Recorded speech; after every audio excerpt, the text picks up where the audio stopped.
Oh, ito naman, kalabasa na may coconut. May nyug to. May coconut ito. Yan.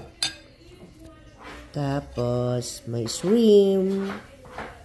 Ayan. Kita nyo guys. Makunat yung kalabasa niya. Ayan. Kaya kain guys. Ito.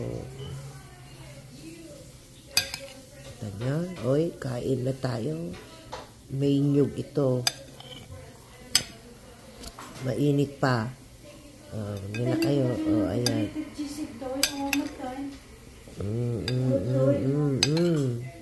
Kain guys. Ayan. Mainit pa siya. Hindi ako mahilig masyado yung may nyug. Gata. Ito, gata. Pero, pero masarap din. Kain.